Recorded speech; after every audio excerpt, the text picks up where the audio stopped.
శ్రీమాత్రే నమ. జై గురు దత్తాత్రేయ నమ. ఈ వీడియోలో మనం 2025 సంవత్సరంలో సింహరాశి వారికి ఏ విధమైనటువంటి అదృష్టయోగం రాబోతుంది, ఏ విషయాల్లో వీరు జాగ్రత్త తీసుకోవాలి, ముఖ్యంగా మనం సంవత్సర ఫలితాలు పరిశీలించినప్పుడు ప్రధానంగా 4 గ్రహాలు ఆధారంగా తీసుకోవడం జరుగుతుంది. రాహు, కేతువు, శని, గురువు. ఇంచుమించుగా ఈ 4 గ్రహాలు కూడా ఈ సంవత్సరంలో 2025 సంవత్సరంలో వాటి స్థానాలను మారడం జరుగుతున్నాయి. ముఖ్యంగా సింహరాశి వారికి మరి ముందుగా శని భగవానుడు ఇంచుమించుగా మనకి మార్చి 29వ తారీఖున ప్రస్తుతం ఉన్నటువంటి 7వ స్థానం నుంచి 8వ స్థానంలోకి మారడం జరుగుతుంది. సో ఈ కారణం వల్ల మరి సింహరాశి వారు ఏదైనా శని 8వ స్థానంలోకి వచ్చినప్పుడు కొంతవరకు గతంలో చేసినటువంటి పొరపాట్లకి ఇప్పుడు వాటి యొక్క ఫలితాన్ని అనుభవించే విధంగా శని యొక్క స్థితి మారబోతుంది. మరి ప్రస్తుతం మరి 7వ స్థానంలో సుమారుగా మనకి ఇంకా మార్చి నెలాఖరు వరకు ఉండడం జరుగుతుంది. సో ఇది కూడా కొంతవరకు వీళ్ళకి అనుకూలమైన స్థితి అయితే కాదు. అంటే మనకి ఏమవుద్దంటే 7వ స్థానం అన్నది ఒక విధంగా వాయుతత్వ రాశి, సహజంగా కామ త్రికోణం కాబట్టి జాతకుడు ఏదో ప్రయత్నం చేస్తూ ఉంటాడు.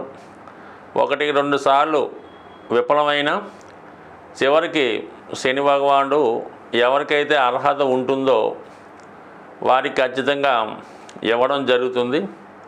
అందువలన కొంతవరకు చెప్పాలంటే ఈ సంవత్సరంలో జరగబోయే శని యొక్క మార్పు సింహరాశి వారికి కొంతవరకు ఇబ్బందికర స్థానంలోకే వెళ్ళడం జరుగుతూ ఉంటుంది. సాధారణంగా అప్పటిదాకా రహస్యంగా గోప్యంగా ఉంచాలనుకున్నటువంటి విషయాలు 10 మందికి వెల్లడవడం వల్ల, అంటే అది ఎప్పుడో జరిగిపోయి ఉంటుంది, ఎవరికి సాధారణంగా తెలీదు. అయితే ఏంటంటే ఈ సమయంలో అది వెళ్ళడం వల్ల జాతకుడు కొంత మనోవేదనకి, మనశ్శాంతికి దూరం అవడం జరుగుతుంది. సో అలాగే ఎవరో చేసినటువంటి పొరపాట్లు మీ మీద పడటం వల్ల అది తప్పుగా అని, అంటే మీరు చేసింది రైటే, అది తప్పు కాదు అని నిరూపించుకునే ప్రయత్నం కూడా చాలా వరకు మీరు ఈ 8వ శనిలో నిరూపించుకోవాల్సి ఉంటుంది, మీ యొక్క నిజాయితీని, మీ యొక్క మంచితనాన్ని. సో ఏదైనా సింహరాశి వారు గౌరవానికి, నేమ్ అండ్ ఫేమ్కి ఎక్కువ విలువిస్తారు కాబట్టి వాళ్ళు చాలా వరకు ఎటువంటి వివాదాల్లోకి వెళ్లకుండా జాగ్రత్తగా ఉంటే చాలా వరకు ఇటువంటి సమస్యల నుంచి బయటపడడం జరుగుతుంది. అయితే ఏంటంటే శని ఇబ్బందికర స్థానంలోకి మారిన గురువు యొక్క అనుగ్రహం మాత్రం మీ రాశి వారికి చాలా అనుకూలంగా, ప్రస్తుతం 10వ స్థానంలో సంచరిస్తున్నటువంటి గురుగ్రహం సుమారుగా మే 15వ తారీఖున లాభస్థానంలోకి మారడం జరుగుతుంది. సో ఈ విధంగా లాభస్థానంలోకి మారినటువంటి గురువు 3, 7, 11 భావాలు యాక్టివేట్ చేస్తాడు. అంటే ఈ రాశి వారికి ఈ సంవత్సరంలోనే సెప్టెంబర్ 15 నుంచి గురుబలం సంపూర్ణంగా రావడం జరుగుతుంది. సో ఈ గురుబలం ఏర్పడిందంటే జాతకుడు అన్నీ కూడా దైవ అనుగ్రహంతో సాధించవలసి ఉంటుంది. శని భగవానుడు శుభస్థానంలోకి వచ్చినప్పుడు ఎలా ఉంటుందంటే స్వయం కృషితో, తన కష్టంతో సాధించవలసి ఉంటుంది. గురువు శుభస్థానంలోకి వచ్చినప్పుడు కొంత అదృష్టం కలిసి వస్తుంది, కొంత దైవబలం ఉంటుంది, మరి కొద్దిగా ప్రయత్నం కూడా ఉండాలి. బట్ కానీ ఏదైనా అదృష్టంతో ఎక్కువ గురువు ఇవ్వడం జరుగుతుంటుంది. మరి 3, 7, 11 భావాల్ని శని భగవానుడు యాక్టివేట్ చేస్తాడు కాబట్టి చాలా వరకు వివాహ సంబంధించినటువంటి సమస్యలు పరిష్కారం అవుతాయి. వివాహం కాని వారికి వివాహ ప్రయత్నాలు ఫలిస్తాయి. గురువు ధనకారకుడు కాబట్టి మీ యొక్క ఆదాయం పెరుగుతుంది. అలాగే దైవభక్తి పెరుగుతుంది. సంతానం ద్వారా మీకు ప్రతిఫలం లభిస్తుంది. పిల్లల విషయంలో శుభవార్తలు వింటారు. అంటే ఎవరికైతే వివాహం జరిగి సంతానం కొరకు ఎదురు చూస్తున్నారో వారికి సంతానం కలుగుతుంది. ఎవరైతే వాళ్ళ సంతానం ఆల్రెడీ ఉద్యోగం కోసం ప్రయత్నం చేస్తున్నారా, వివాహం కోసం ప్రయత్నం చేస్తున్నారా అన్న విషయం మరి గురువు లాభస్థానంలోకి రావడం వల్ల మరి మీ సంతానానికి కూడా శుభం జరగడం, మరి ముఖ్యంగా మీ పిల్లలు ఆర్థికంగా మీకు మీ యొక్క అవసరాలకి, అంటే అది ఆర్థిక సహకారమే కాకుండా మాట సహకారం అవచ్చు, మీకు అన్ని విషయాల్లో కూడా సహకరించి మీ యొక్క అభివృద్ధికి మీ సంతానం యొక్క నేమ్ అండ్ ఫేమ్ కానీ, వాళ్ళ హోదా కానీ, వాళ్ళ కీర్తి ప్రతిష్టలు కానీ మీకు కలిగే అవకాశం ఉంటుంది. ఈ గురువు యొక్క ప్రభావంతో మొత్తం మీద శని మీకు ప్రతికూల స్థానంలోకి వెళ్ళినా గురువు అనుకూల స్థానంలోకి వచ్చి మీ యొక్క కష్టాలని చికాకుల్ని ఫుల్ఫిల్ చేస్తాడు. అంటే ఇప్పుడు ఏముంది, అష్టమంలో శని వచ్చాడు, అక్కడ రాహు కూడా మీకు సుమారుగా ఒక 50 రోజులు సెప్టెంబర్ 15 వరకు అటు ఇటుగా అష్టమంలో శని రాహులు ఉంటారు. ఖచ్చితంగా ఆ సమయంలో మీకు ఏదో ఒక నిందలు అపవాదులు చికాకులు వస్తాయి. అంటే ఎవరికైనా జరగకూడదు కానీ ఏదో బెయిల్ మీద కొంతమంది బయట తిరుగుతుంటారు. అటువంటి వారికి బెయిల్ రద్దయి మళ్ళీ తిరిగి పనిష్మెంట్ రావడం కూడా జరుగుతుంటుంది. సో ఏదైనా వాళ్ళు చేసుకున్న దాన్ని బట్టి ఉంటుంది తప్ప అందరికీ అటువంటి స్థితి అయితే ఉండదు.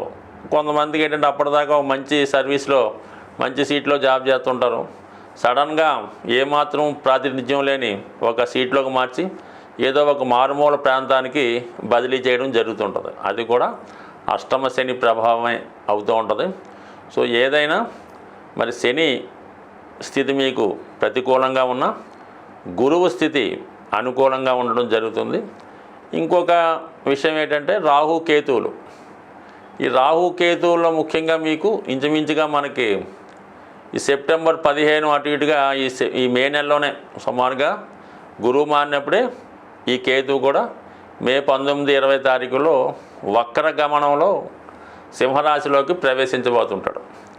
ఎప్పుడైతే కేతు సింహరాశిలోకి వచ్చాడో జాతకుడికి ఒక విధంగా కొన్ని రంగాల్లో ఉన్న వాళ్ళకి, ఆధ్యాత్మిక రంగంలో ఉన్న వాళ్ళకి, రాజకీయ రంగంలో ఉన్న వాళ్ళకి చాలా మంచి కీర్తి ప్రతిష్టలు తీసుకొస్తాడు. అలాగే కొంతమందికి వాళ్ళ యొక్క ఆలోచన సరిగ్గా పనిచేయకపోవడం వల్ల వచ్చిన అవకాశాలను వదులుకొని ఏదో విధంగా ఊహల్లో వ్యవహరించడం కూడా జరుగుతూ ఉంటుంది. సో ఏదైనా రాబోయే 2025 సంవత్సరంలో సింహరాశి వారికి మీరు కొంతకాలంగా ఎదురు చూస్తున్నటువంటి సొంత ఇంటి కళ నెరవేరడం జరుగుతుంది. మీరు ఏమాత్రం ప్రయత్నం చేసినా ఇంచుమించుగా ఏప్రిల్ తర్వాత గట్టిగా ప్రయత్నం చేస్తే అటు రుణ ప్రయత్నం ద్వారా సొంత ధనంతో మీరు కలలు కంటుకున్నటువంటి సొంత గృహం మీకు ఈ 2025 సంవత్సరంలో ఏర్పడబోతుంది. చాలా వరకు సింహరాశిలో సింహలగ్నంలో జన్మించిన వారు వివాహం చేసుకునే ముందుగానే గృహం కొనుక్కోవాలని కళ్ళకంటూ ఉంటారు. ఆ సొంత గృహం కోసమే వివాహాన్ని కూడా వాయిదా వేస్తుంటారు. అటువంటి సింహరాశిలో జన్మించినటువంటి ముఖ్యంగా అబ్బాయిలకి ఈ సంవత్సరంలో మీ యొక్క సొంత ఇంటి కళ నెరవేరబోతుంది. అది మీకు కానీ మీ పేరెంట్స్కి కానీ అవసర నిమిత్తం తీసుకుంటారు.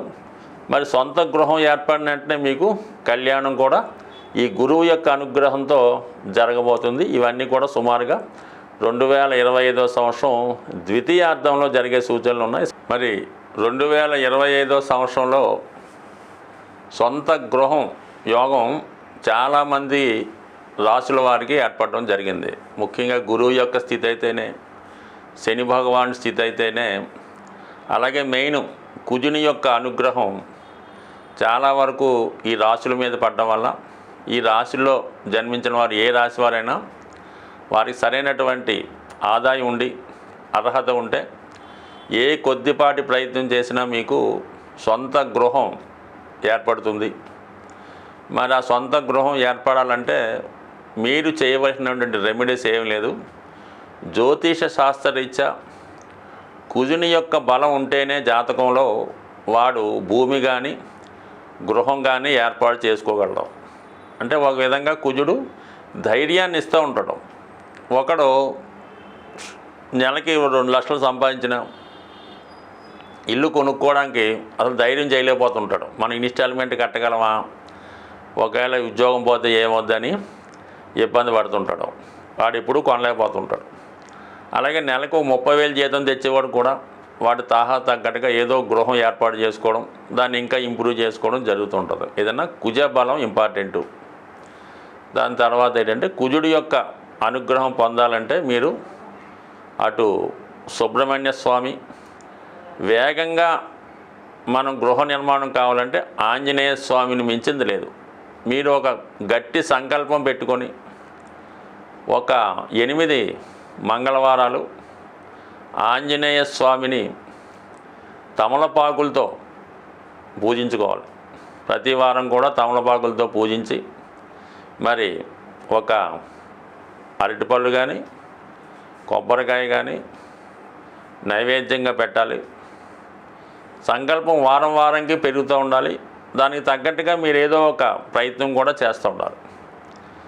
అలాగే వీలుంటే కోతులకి, అంటే మనకి కొద్దిగా నగరం అవుట్లెట్స్ గట్టా ఉన్నప్పుడు మరి మెయిన్ రోడ్డు మీద కాకుండా కొద్ది పక్కన తోటలాగా ఉంటే మీరు ఎంత కొనగలిగితే అంత కొంతవరకు అవి మీరు ఎంత బరువు ఉంటారో దానికి తగ్గట్టుగా అరటిపళ్ళు కానీ ఏవైనా ఫ్రూట్స్ కానీ కోతులకి ఆహారంగా పెట్టడం వల్ల మీకు తొందరగా మరి సొంత గృహం ఏర్పడుతుంది. మరి స్త్రీలు ముఖ్యంగా వారి యొక్క కోరిక తీరాలంటే మణిదీప వర్ణన అని ఉంటుంది. దాన్ని సంధ్యా సమయంలో గృహం శుభ్రపరిచిన తర్వాత సాయంకాలం దీపం పెట్టిన తర్వాత మరి చాలా ప్రశాంతంగా మనశ్శాంతిగా ఎటువంటి ఆలోచన లేకుండా ఈ మణిదీప వర్ణన చదవడం వల్ల ఖచ్చితంగా మీకు సొంత గృహయోగం ఏర్పడుతుంది. అలాగే ఈ గృహం కావాలనుకున్న వాళ్ళు మీరు దేనికి వెళ్ళినా వెళ్ళకపోయినా గృహప్రవేశాలకు వెళ్తుండండి. ఎక్కడన్నా ఇల్లు కన్స్ట్రక్షన్ జరుగుతుంటే ఫర్ సేల్ అని బోర్డు పెట్టిన అపార్ట్మెంట్ ఉన్నా మీ దగ్గర డబ్బులున్నా లేకపోయినా ఒకసారి వెళ్ళండి, వాళ్ళని కనుక్కోండి, ఎంత అవుతుందనో తెలుసుకోండి, దాని బ్రోచర్లు తెచ్చుకోండి, మీ దగ్గర పెట్టుకోండి. అలాగే మీరు ఒక బిల్డర్తో కానీ ఒక తాపీ మేస్త్రితో కానీ స్నేహం చేసుకొని ఉన్నా లేకపోయినా ప్రతి విషయం కనుక్కోండి. సిమెంట్ రేట్ తెలుసుకుంటూ ఉండండి, ఐరన్ రేట్ తెలుసుకుంటూ ఉండండి, భూమి విలువ ఊరికనే తెలుసుకొని ఫ్రెండ్స్కి చెప్తూ ఉండండి. కంపల్సరీగా అదంతా యాక్టివేట్ అయ్యి ఖచ్చితంగా మీకు ఒక గృహం అన్నది ఏర్పడుతుంది. ఏదన్నా మనం ఏ లైన్లో ఉంటే ఏ ప్రయత్నంలో ఉంటే ఖచ్చితంగా అందులో మనకి రాణింపు రావడం జరుగుతుంటుంది. అందుకని మీరు ఈ గృహం కట్టే వాళ్ళతోనో గృహం చుట్టుపక్కల తిరుగుతూ కనుక్కుంటా ఏదో రియల్ ఎస్టేట్ వ్యాపారం చేయకపోయినా అమ్మికొన్నట్టు అందులో రోజుకు 1 గంట చేస్తే ఖచ్చితంగా మీకు ఆ ఇంటికి తగ్గ డబ్బు అదే వస్తుంది, అదే గృహం ఏర్పడుతుంది. కావాలంటే ప్రయత్నం చేసి చూడండి, మీకు ఖచ్చితంగా మరి 2025లో మీరు ప్రయత్నం బట్టి ఒక 90 రోజుల్లో సొంత గృహం ఏర్పడుతుంది.